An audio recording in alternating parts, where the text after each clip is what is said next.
모르겠네. 네. 나도 거기 있었거든요. 그 서북촌인데 깃발 못 봤어요? 아니, 그쪽으로 못 가고 난 시민회관, 문화회관 쪽에 있어가지고, 네. 이제 전화해서 안 받길래 그쪽에 KFC 좀 들어갔다가, 연설하는 거 보러 갔다가, 네. 그랬으면, 그거만 확인했으면 바로 만날 수 있었을 텐데. 그랬구나. 네, 어떻게 잘 되셨어요? 어쨌든 저는 서북청년단 대형 깃발 있잖아요. 예, 예. 그걸 들고서 이제 다니면서 많이 살렸죠. 네. 원주에서도 세대가. 그래서 저는 이제 좀 머니까 만나서 이야기하는 것도 좋은데, 네. 예, 가끔은 이렇게 전화로 제가 이렇게 대화하는 걸 녹음해서 편집해서 네. 유튜브 좀 올리면 어떻겠습니까? 좋습니다. 네. 괜찮죠? 간편하게. 네네. 그럼 제가 이제 이걸 녹음해가지고 제가 지금 질문할 게 좀 있는데, 네네. 앞으로 우리 이제 3월 1일 날 이번에 대대적으로 모였잖아요. 네. 앞으로 이제 이게 제 소망은 이게 매주 이렇게 좀 됐으면 좋겠는데, 이게 딱히 3.1절이라는 지금 슬로건도 없고, 앞으로 우리가 계속 이게 모임을 가져가야 될 텐데, 네. 무슨 대안이나 좋은 생각 있으세요? 일단 그때 집회에 대한 한 가지 평가부터 먼저 해야 되거든요. 어저께 집회? 네. 예. 좀 해보세요. 예. 분명한 평가를 해야 되는 것이 원래는 국가 원로회에서 좀 많은 이제 좀 구심점을 하기 위해서 이제 많은 노력을 했었는데 결국 이제 막바지에서 그게 잘 안 됐나 보더라고요. 국가 원로회의에서 참여하기로 했는데 국가 원로회에서 모든 걸 좀 주도해서 그러니까 거기서 구심점 역할을 해가지고 모든 단체들을 규합을 해서 이번에 연합 집회를 좀 이뤄내려고 좀 체계적인 행진부터 가지고 하려고 했는데 네, 저도 그 얘기 들었어요. 네네. 그러는 바람에 일단 그거는 좋았어요. 어제 동아면세점앞에도 이제 있었고 좀 대한문에도 있었고 우리 또 교보생명앞에도 있었잖아요. 제가 세 군데서 했죠. 예. 네, 약간 중복되는 거 있었지만 이게 예전에 우리가 tan기구 갈 때 보면은 이제 기억나겠지만 아주 너무 거리가 멀다 보니까 이제 선을 이어가지고 하고 막 그랬잖아요. 그리고 네네. 제 생각은 탄기국보다 더 좋았던 점은 뭐냐 하면 네네. 탄기국 할 때는 대한문 앞에서만 연사들이 했거든요. 네네. 그래가지고 그 연단에 올라가야 될 사람들을 정강영이가 좌지우지 했다고요. 네. 그건 누군가는 해야죠. 어쩔 수 없죠, 그거는. 그런데 이번에는 이제 분산된 면은 있었지만 그래도 또 이렇게 다양하게 올라오니까 그것도 참 좋더라고요.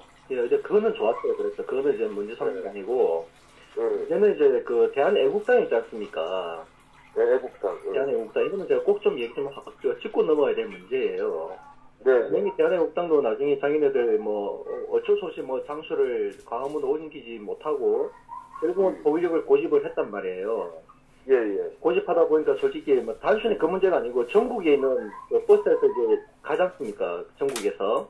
그렇죠. 예를 들어서 원주에서도 이번에 3.1절 집회를 위해서 가는데 대한애국당이 굳이 그걸 계속 고집하는 바람에 원주에 있는 우리 애국 시민들이 3.1절 참가를 하는데 서울역으로 가야 되나 광화문으로 가야 되나 이런 갈등 때문에 일단 자꾸 이제 안에서 그런 분쟁들이 발생한 거예요.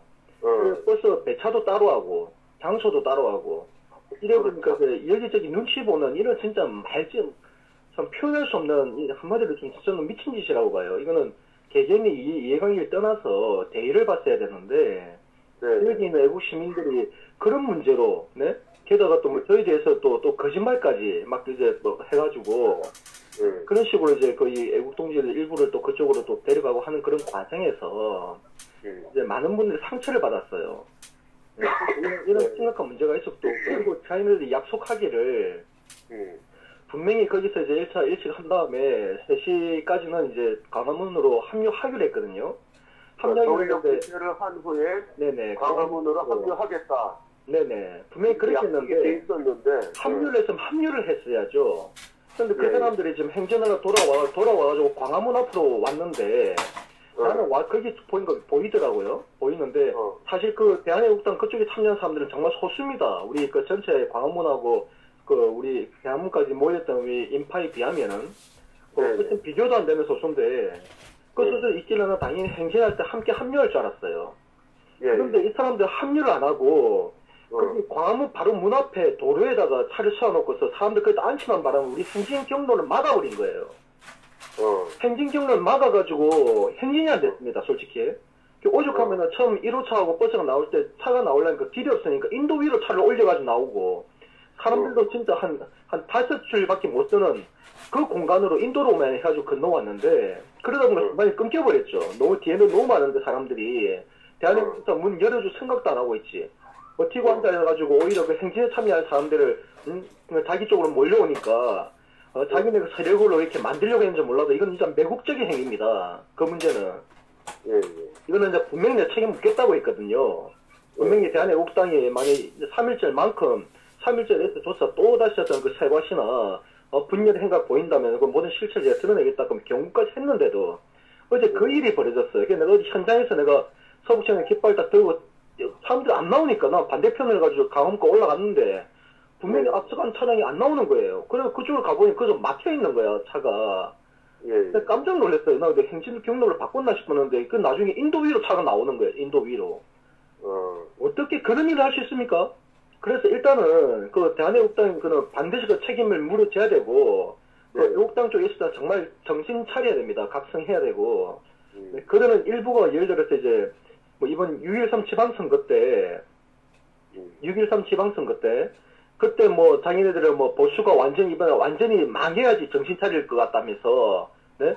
좀 그렇게 좀 선동하고 있어요. 대한민국 스스로가.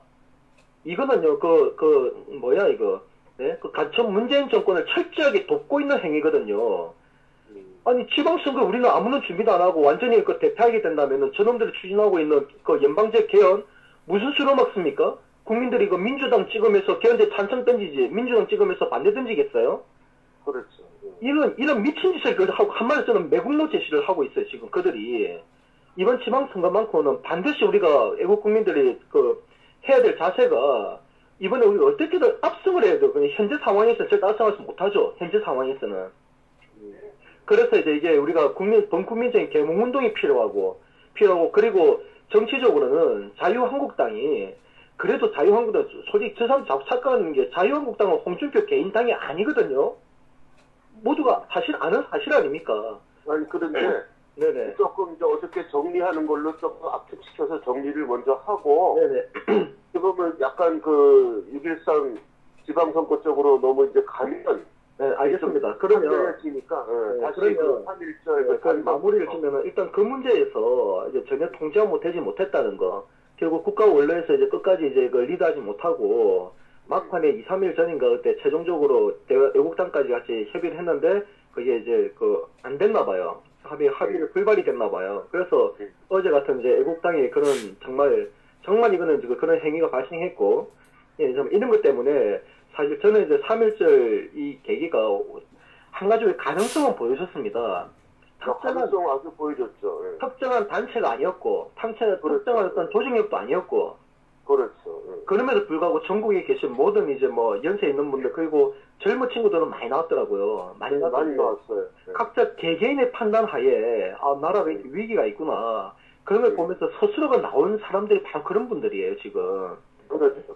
게다가 뭐 지난번처럼 중앙에 지원이 있어서 그래서 좀 비용을 좀 덜 들이고 온 것도 아니고 이제 버스 비용까지 각자가 그 지역에서 다 부담했기 때문에 참가자들도 아마 최소 지난번보다 1만 원 이상은 더 냈을 거예요. 전국. 그러니까 제 생각은 이번에 3.1절에 모였던 국민들의 그 구성 부분은 아마 네네. 물론 그전에 탄핵무효 외칠 때 사람들이 많이 나왔겠지만 네. 약간의 그 이번에 문재인 정권이 보여주었던 그 공산주의에 그 부합하는 그런 걸 보면서 네. 위기감을 나온 사람들도 많이 좀 교체되지 않았을까.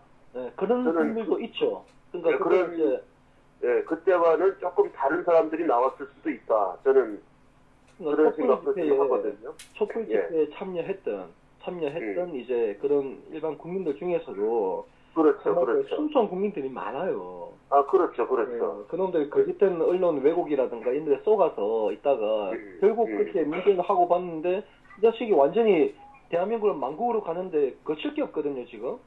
아니, 그렇죠. 대놓고 문정인이라는 자 있잖아요. 문정인이. 네, 문재인의 그 뭐 보좌관인가? 사실 그 사람이 원흉이에요, 그 사람이 사실. 야, 또, 그는 한 번만이 아니기 때문에, 뭐, 구자기 할 얘기도 없지만, 아니, 문재인이가 나가라면은, 미국은 나가야 된다? 아우, 이건 진짜, 이건 매국노를 떠나서, 이건 완전 참, 간첩이라는 표현 좀 안 될 것 같은데, 이제 그런 발언까지 나오니까, 촛불을 들었던 국민들조차 이제 자각 안 한다는 게 말이 안 되죠.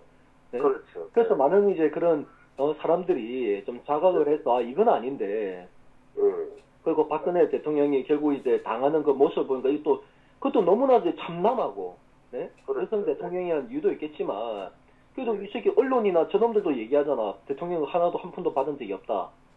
직접해서 받은 적이 없다라고 자기들도 인정을 하잖아요. 그런데 그렇죠. 지금 당하고 있는 수모, 이거는 정말 대한민국 역사에 길이 남을 거예요. 네? 그렇죠, 아마. 네, 그렇죠. 네.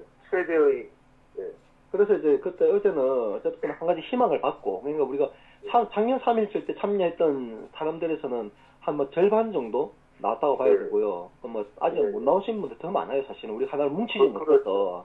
그렇죠. 그리고 애국당에서 자꾸 정부 지역에 우리 동지들한테 다른 문자를 보내니까, 기존에 인수라는 사람이 이제 장소와 시간, 그걸 다 뭐 통지하면은 또 저쪽에서는 다른 장소하고 시간을 통지해버리니, 네? 그런 문자를 이중으로 받는 지역에 있는 애국 시민들 입장에서는 정말 마음이 너무 불편하지 않겠냐고요. 네? 그렇죠. 이제 그런 걸 솔직히 애국당에서 다 알면서 옆에 다 경고했거든요. 그러면 이런 이유 때문에 애국당은 반드시 광화문 일대로 집회 장소를 옮겨달라. 당신들 집회 장소 옮겨주면은 당신도 그동안 많은 노하우가 있고 하니까 당신들이 주도적으로 집회나 행진이나 이런 거 이끌어갈 수 있지 않은 최소한 행진만큼이라도 당신들을 체계적으로 있게 할 수 있지 않겠느냐까지 얘기를 했는데 그들 행진을 하지도 않고 그냥 들어앉아가지고 행진 경로를 막고 있었으니 진짜 어떻게 개탄하지 않을 수 있습니까? 어쨌든 그 문제에 대해서 우리가 반드시 이제 짚고 넘어야 될 문제고 그래서 일단 3.1절 운동 그렇고 아까 처음에 얘기하시는 것 중에 이런 집회가 계속 3.1 어저께 행사에 대한 이제 반성과 정리는 그 두 가지, 국가 언론회의 문제와 애국당의 문제 두 가지로 이제 딱 정리하고, 이제 향후 우리가 이제 어저께는 어떤 가능성을 보여줬는데 이 가능성을 앞으로 어떻게 헤쳐나가야 할까? 그 방향을 분명히 갖고 있는데, 모르겠어요. 일부에서는 어제 이제 우리 또 그 교보 앞에서 그 집회를 이제 사회를 보고 했던 분들은 이런 집회를 매주 이제 이어나가자라고 얘기하시는데 사실 이제 전국에서 그렇게 서울로 집결한다는 게 쉬운 일이 아닙니다. 아니고 그리고 이제는 그때 당시는 이제 우리가 탄핵 기각이라는 그런 희망거리가 있었고 우리 헌법재판소에 국민의 민심이 있다는 걸 끝까지 보여주기 위해서 우리가 매주 이제 떠나지 않고 그 자리에 집결을 했었지만 지금 상황에서 매주 모여온다고 해서 이게 우리가 그러니까 얻는 효과에 비해서 우리가 소모하는 열정이나 이걸 비용을 따지면은 이거는 비교가 안 되는 거예요. 이건 완전 무지한 짓이거든요. 엄청난 이제 비용과 이제 그 열정 쏟아내면서도 얻는 효과는 거의 미미해 버리면은 이거는 모든 걸 결국은 다 지쳐버립니다. 그게 어찌 보면 또 저놈들 아주 고도의 전략일 수 있어요. 그 보수 개별 학생사 이렇게 고도의 전략일 수 있는데 그래서 그렇게 하시면 안 되고 물론 이제 서울에 거주하시는 분들 중심으로 해가지고는 할 수 있어요. 충분히. 그것도 서울에도 인구가 많으니까, 뭐 경기도도 있지만, 경기 서울이 많죠. 할 수 있겠지만, 지금 이제 중요한 거는요, 이번 3.1 운동 기점으로 이미 과거에 했던 우리 인맥들 있지 않습니까? 연락처들이. 그분들이 자기 지역에서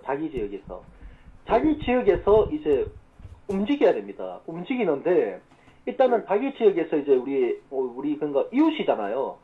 예를 들어서 저 같은 경우는 내가 원주니까 원주에서 한 시가장 가운데서 집회 신고를 하고 우리가 거기서 캠페인 어떤 뭐 도로를 점거하고 이런 게 아니라 시민에게 불편함을 주면 안 되니까요. 불편하지 않게끔 이제 불편 주지 않으면서 우리가 우리의 의사를 밝히고 그분에게 전단지를 나눠주면서 현 문재인 정권의 이적성이라든가 그들이 그동안 어떻게 국민들 속여왔는지 그리고 이제 이러한 문제들 이걸 우리가 캠페인을 통해서 국민 계몽운동을 펼쳐나가야 됩니다. 전국적으로.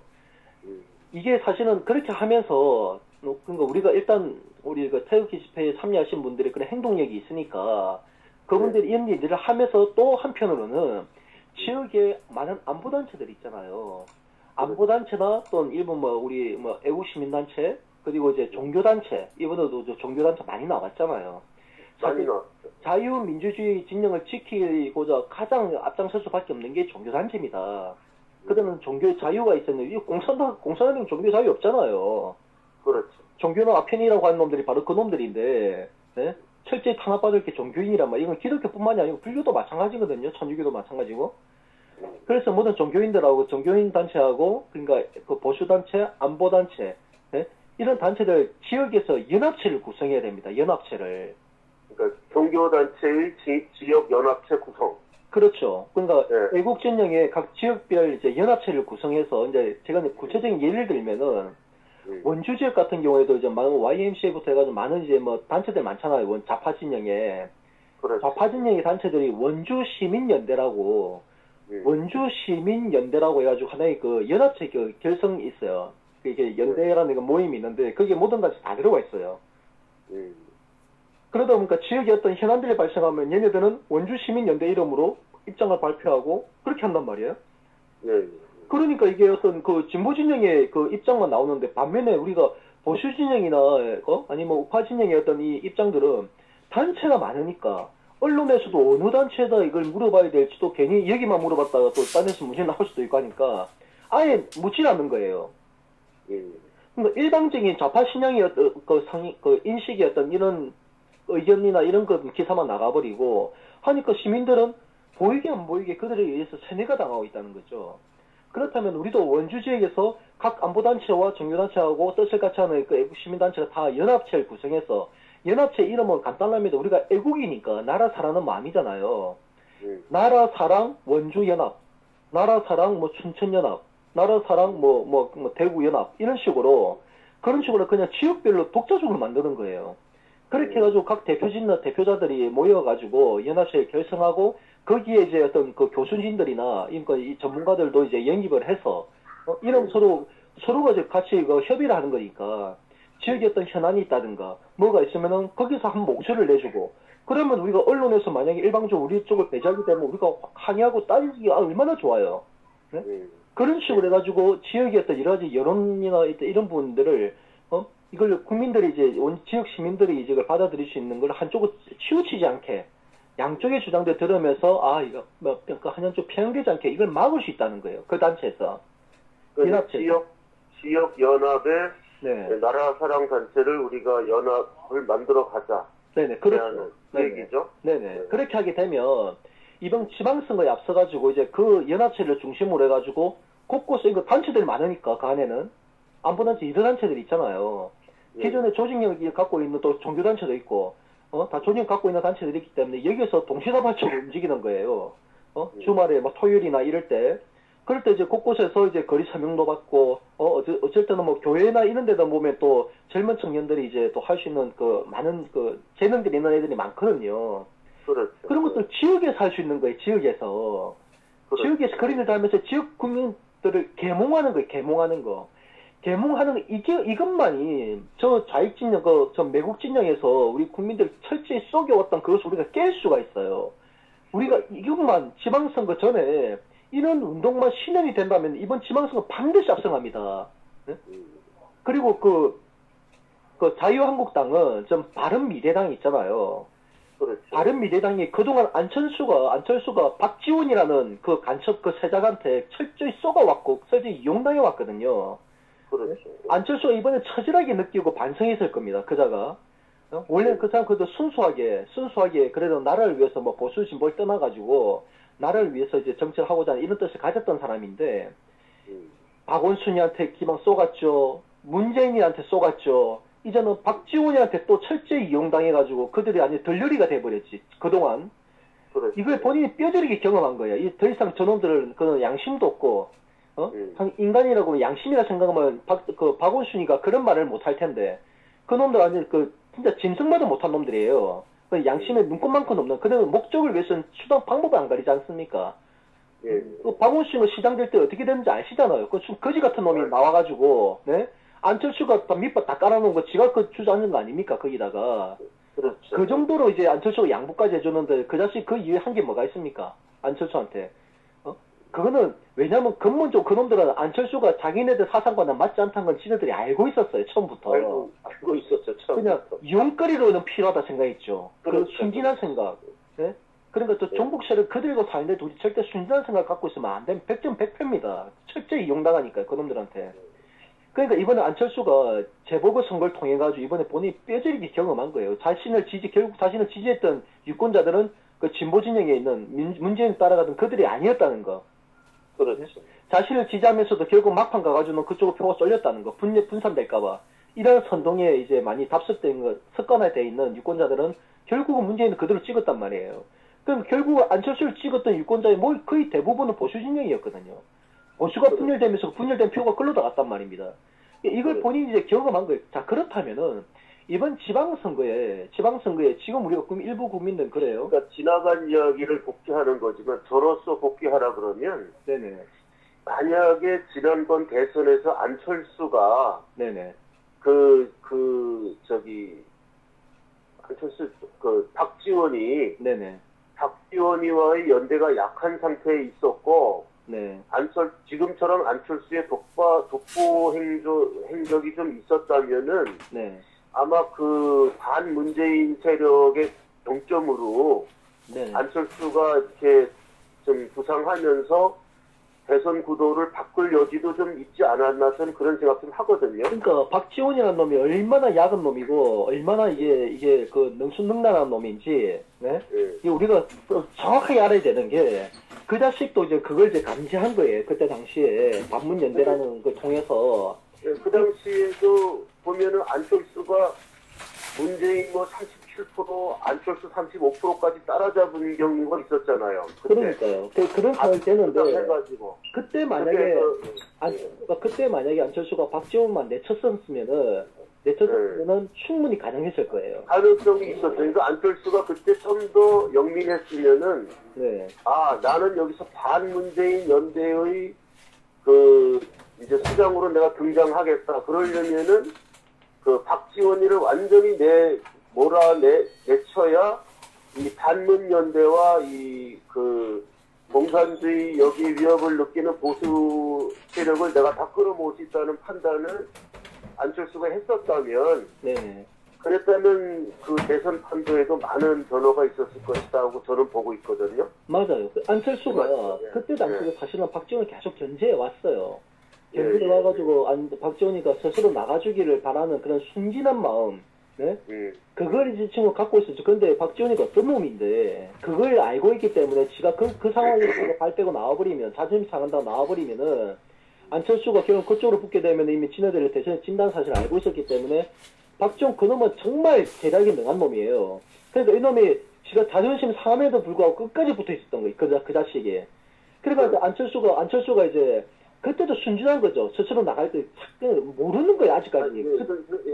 그때까지만 해도 안철수는 대화는 네네. 이제 안철수 쪽으로 가서 좀 포괄적인 정세에 대한 이야기니까 네네. 조금 이제 다시 압축 좀 돌아가서 네. 이제 앞으로의 3.1절 우리가 어제 있었던 집회의 대안으로서 첫째는 이제 각 지방단체와 여기서 우리가 시민들을 깨우는 소규모 연합체를 우리가 구성하고 네. 계몽에 들어가야 된다. 네네. 얘기로 그렇죠. 돌아가고요. 네네. 돌아가고 그 다음에 제가 좀 묻고 싶은 거는 저는 어저께 제가 이제 우리 정황철 선생님이 말씀하시는 그러한 소규모 지방 우리 우익을 대련하는 시민 단체가 필요하다는 데는 저는 100% 동의하고요. 네네. 그런 거가 있어야 된다는 거 동의하고,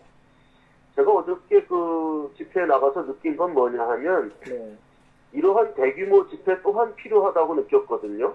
필요하겠죠. 네네. 어떤 우리 스스로에게 자신감을 심어주는, 대외적으로 외신에 알린다든지, 여론은 언론은 요새 보도 안 하잖아요. 또 보니까 뭐 아예 또 YTN에서 나오지도 않고 아예 엉망으로 또 하더라고요. 그때처럼. 네. 국내 언론은 외면한다고 하더라도 해외 언론이 이것을 보도하고 있고 또 그러한 뭐 플러스 우리 애국 시민 스스로에게 상당한 자신감을 주는 것 같아요. 이게 보니까. 네네. 그래서 그러한 면에서도 이러한 대규모 뭐 매주는 못한다 그래도 이런 대규모 시민 이 집회가 필요하다는 걸 어제 제가 느꼈는데 네. 이제 그러한 분산적인 시민연대 말고 제가 지금 질문하는 이런 대규모 이런 3.1절 집회 같은 매주는 못한다 하더라도 여기에 대한 어떤 대안이나 방법은 있으십니까? 예, 그 부분은, 그러니까 서울 쪽에서는 솔직히, 맘만 먹으면은, 그 비용을 별로 안 들이고도 참여할 수 있기 때문에, 그렇게 모이면 그것도 한 수만 명은 얼마든지 모여요. 어찌 뭐 10만 명도 모일 수도 있죠. 그렇죠. 10만 명 더 모이죠, 얼마든지. 서울하고 서울 쪽만 모이더라도. 절대 그렇게 해도 불가능하지 않습니다. 이미 우리 한 가지 예를 들어보면, 지난번에 촛불 집회 있잖아요. 촛불 집회 걔네들처럼 계속 이어나갈 때, 예? 이어나갈 때 전국 각지에서도 촛불 집회가 했었어요. 그거 기억하십니까? 그렇죠. 전국 각지에서 다 했었어요. 전국 각지에서 해가지고 그 모든 주산인과 다 합산해가지고 이제 했는데, 우리 그걸 잊지 말아야 돼요. 걔네들은 이미 이제 시작하려는 걸 그들은 이미 오래전부터 해왔기 때문에, 지역에 연합체가 있으니까 서울로 갈 수 있는 사람들 가고, 서울로 못 가는 사람들 지역에서도 하는 거예요. 지역에서. 네? 그렇게 하면서도 서울도 많이 꽉 정말 대규모로 모이고 각 지역별로 전국에서도 촛불이 타오르고 이런 일들이 있었단 말이에요. 그렇다면 우리도 그게 필요하다는 거예요. 지금 같은 이런 구도에서는 서울로 집계를 보면 전국은 조용합니다. 태극기가. 그렇지 않나요? 그렇잖아요. 그러니까 이게 우리가 진짜 실패는 그래 되면은 전국 한 곳으로만 집중해버리면 언론들을 우리 의존할 수밖에 없어요. 아무리 외신을 한다고 하더라도, 네? 이게 한계가 있단 말이에요. 전달되는 게. 그런데 서울에서도 전국적으로 하면서 각 지역에서도 함께 동시다발적으로 함께 일어난다면 언론이 안 한다 하더라도 지역 시민도 눈으로 보잖아요.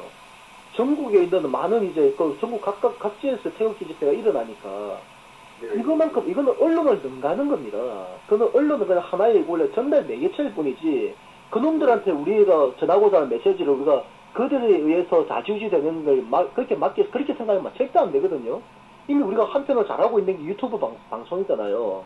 물론 뭐 우리끼리 보고 있는 그 한계도 있지만, 그러니까 일단은 우리가 그 태극기 집회도 서울에서 대규모로 하면서도 더 중요한 거는 전국 각지에서 함께 일어나야 된다는 거예요. 그게 좀 안 되면은 지금처럼만 해버리면 이건 완전 열정 낭비밖에 안 됩니다. 우리가 얻고자 하는 거는 적고, 소비하는 거 더 많아지면 결국 모두가 지쳐버린다고요.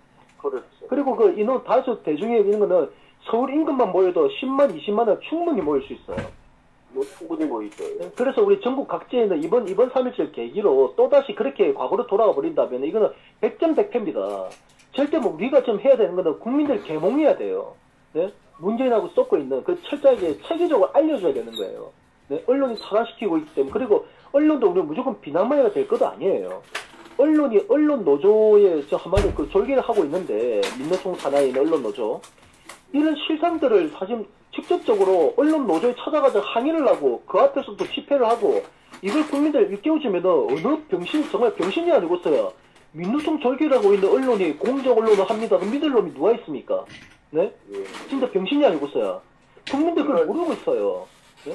지금 이제 말씀하신 거는 제가 전번에 원주 찾아갔을 때 저도 이런 취지로 동의를 했지요. 그죠? 네네. 이제 우리가 어떠한 행동하는 이런 단체가 우리 결성돼야 되고, 네. 그것을 이제 이렇게 강의하고 이런 기념단체를 만들어 가야 된다. 이런 말씀으로 저도 그런 같은 취지로 말씀을 드렸고, 네. 근데 좀 이 전국 단체, 전국 규모의 집회를 할 때는 어제도 보니까 뭐 어저께 올라와서 잤다 이런 분들도 많더라고요. 보니까 네. 지방에서 네. 오늘 집회 오려고 어저께 올라와서 잤다고 이런 분들도 많고. 근데 이제 과거의 태극기 집회 보면은 뭐 부산 집회다, 대구 집회다 이렇게 많이 했잖아요. 네네. 근데 사람들이 아무래도 서울에서 한다 그럴 때 한번 왕창 올라오고 지방에서 한다 그러면 좀 덜 모이고 이렇게 되지 않을까요? 그게 그렇지 않은 게 지금 그게 정말 시급한 게 우리 텔크 진영의 각 지도자급 있잖아요. 그 뭐 중앙위도 그렇지만 그리고 지방위도 있지 않습니까? 이런 분들에 대해서 사실 옥석을 가릴 필요도 있어요. 옥석을. 그 자연스럽게 가려지는 게 바로 그런 문제들입니다. 우리가 이제 서울 쪽으로만 무조건 이렇게 직결하게 이렇게 하다 보니까 이번에 또 애국당 쪽에서 이렇게 분열 그런 이걸 자행하는 바람에 이런 사태가 발생했는데 이제 이게 지역에 살게 되면요. 솔직히 처음에는 좀 약간 좀 그럴 수 있죠. 사람들이 많이 모이면 그래도 그 군중심리라든가 이런 게 있어서 또 뭐 즐겁고 그런데 몇몇이 모이면은 걔네 또 기운이 빠질까봐 사람들이 안 나올 수도 있습니다. 그렇죠. 하지만 그런 거에 위축되면 안 돼요. 그게 위축되는 순간 이거는 지는 싸움이 돼버리는 거고 우리가 그러니까 좌파 진영한테 걔들한테 배울 건 배워야 돼요. 걔네들 과거 광우병 때도 그랬고 또 촛불 할 때마다 보면은 전국 곳곳에서 함께 일어납니다. 함께 촛불 때로는 이제 촛불이 많이 막 시들고 하면은 한 20명 30명 그렇게 모여서도 해요. 그러면 서로 유대감을 높여가요. 그들은. 그러니까 자주 만나고 하니까 뭐 한마디로 뭐 친구처럼 뭐 이웃처럼 서로 지역에서도 서로 떨어져 있으면서도 이런 게 있어요. 이거는 네 그런 부분들에 대해서 우리가 절대 간과해서는 안 되고. 그러면은 그렇게 이제 소규모 지방 행사를 한다 그럴 때 네네. 내거는 이제 슬로건은 그럼 뭘 슬로건으로 내걸고 모이면 되겠습니까? 지금 또 하나의 그 대의는 명확한 거 아닙니까? 지금 나라를 구해야 되는데, 네? 지금 문재인은 지금 하나 대한민국을 그 적과 통일로 가고 있거든요, 지금. 아니, 대놓고 가고 있어요, 대놓고. 저는, 대놓고 하죠. 아니, 우리 이것도 명심해야 됩니다. 우리가 적을 알아야 돼요. 문재인이가 어떻게 저렇게, 아니, 대놓고 저 간첩 세력들이 자기 대놓고 간첩질 하는데, 어떻게 이게 가능할 수 있을까를 한번 돌아봐야 돼요. 돌아보면은, 첫 번째 알 수 있는 게 모든 언론들을 다 장악했다는 거. 그것도 민노총의 지령을 받고 있는 언론 노조가 다 장악해가지고 완전히 한 개망나니가 돼버렸어요, 언론들이. 네? 그렇죠. 이거 하나가 그놈들 쥐고 있는 거고, 또 하나는 뭐냐면은, 우리 정말 또 잊지 말아야 될 게, 우리 태극기 있잖아요. 태극기 애국진영. 태극기 그 진영 각각의 어떤 단체에, 그놈들이 세작이라고 해야 되나요? 그 보수 개멸 작전 세력들. 이놈들 심어놓은 거예요. 심어놔가지고 이번처럼 3.1절이라는 이 대의 앞에서조차도 국가 원로의 어르신들 계신데 서로 이제 이전 투구하는 그런 모습들이 보였었던 겁니다, 이번에. 그래서 국가 원로에 계시는 분들 너무나도 상처를 받아가지고 도대체 희망이 없는가 이렇게 말할 정도예요. 나는 그래서 내가 그분들한테 꼭 얘기하고 싶은 게 그겁니다. 우리 진영 속에, 쉽게 말하면 우리 애국 진영 속에 그들이 심어놓은 그 보수 세력, 보수 세력이 이제 보수 괴멸 작전 세력들. 그 세력들은 우리가 발본색은 할 의지가 없으면요. 네? 그러니까 대의 앞에서 사사로운 감정과 사사로운 이해관계를 끝까지 고집한 놈은 바로 내쳐야 돼요. 그놈도 간첩이에요. 아무리 뭐 태극기로 칭칭 둘러치고 뭐 한 번도 안 빠지고 앞장서서 했다 하더라도 적전 분열을 자행한 자들은 반드시 그 자리에서 내쳐야 됩니다. 그 정도 이제 자신이 없다면 그 정도 할 용기가 안 된다면 아예 그 사람들 나서면 안 됩니다. 모든 사람들이 여기 다 듣고 그러면은 그게 지금 종북 세력들 그놈들이 믿고 있는 구석인 거예요. 그게 언제든지 지네들 딱 때가 되면은 보수 진영 아무리 뭉쳐봐야 한순간에 문을 붕괴시킬 수 있다, 분열시킬 수 있다 이런 확신들이 있기 때문에 문재인 저놈이 아니 대놓고 지금 간첩질하고 있는 거거든요. 우리가 그러면은 제가 이제 전화 인터뷰로는 한계도 있고 하니까 또 너무 길고 그러면 네네. 이제 우리가 이제 제가 이제 그걸 동영상 편집해서 이제 올릴 건데 네. 오늘은 여기까지만 하고 그다음 2부에 대한 얘기는 조금 더 준비를 하고 제가 한번 찾아가서 대담 형식으로 하면 어떻겠습니까? 그렇게 하시죠.